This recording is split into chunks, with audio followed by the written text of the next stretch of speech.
Hello, good morning everyone. তো আজকে আবার আরেকটি নতুন ব্লগে স্বাগত জানাই। এবং আজকে আমি আছি একটি পুরুলিয়ার একটি খুবই সুন্দর জায়গায়। এবং এখন হেঁটে চলছি, প্রচণ্ড রোদ, গ্রীষ্ম স্টার্ট হয়ে গেছে, চারিদিকে পলাশের বাহার। তো এই মোমেন্টে আমার মনে হলো একটা ছোট্ট জিনিস নিয়ে ডিসকাস করি, যেটা হচ্ছে ফলিক অ্যাসিড। ফলিক অ্যাসিড কখন ব্যবহার করা হয় এবং কাদের ক্ষেত্রে খাওয়া উচিত।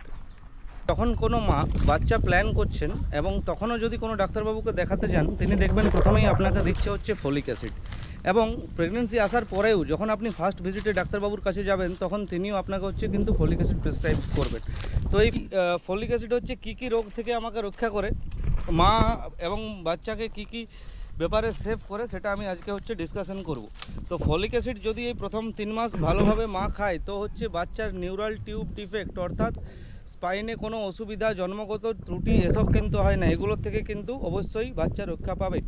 এবং নিউরাল টিউব ডিফেক্ট ছাড়া হচ্ছে স্পাইনা বাইফিডা, কোনো স্পাইনের কোনো ডিফর্মিটি, এগুলোর থেকে রক্ষা পাবে। তাছাড়া ক্লেফট লিপ, ক্লেফট প্যালেট, এগুলোও কিন্তু কম হয় যদি ঠিকমতো ফলিক অ্যাসিড খায়।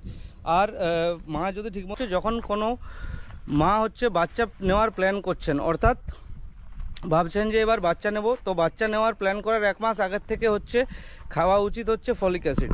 এটা হচ্ছে খাওয়া উচিত। এবং যে ইউপিটি পজিটিভ, অর্থাৎ প্রেগনেন্সি কিন্তু পজিটিভ এসছে, তখন হচ্ছে আপনি কি করবেন, প্রেগনেন্সি পজিটিভ আসার সঙ্গে সঙ্গে সেদিন থেকেই বলতে পারেন প্রথম 12 সপ্তাহ, অর্থাৎ ফার্স্ট ট্রাইমেস্টার প্রথম 12 সপ্তাহ, কিন্তু প্রথম 12 সপ্তাহ মানে 3 মাস, কিন্তু এই ফলিক অ্যাসিড 400 মাইক্রোগ্রাম করে খেতে হবে।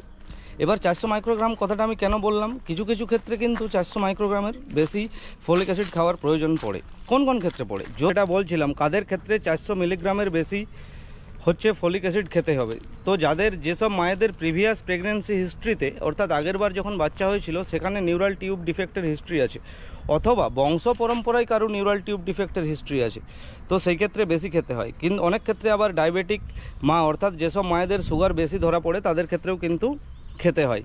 আবার যদি কোনো মায়ের এপিলেপসি থাকে, এইচআইভি এসব যদি থাকে, কিংবা হেপাটাইটিস, এসবের ক্ষেত্রেও কিন্তু ফলিক অ্যাসিডের ডোজ কিন্তু বেশি খেতে হয়।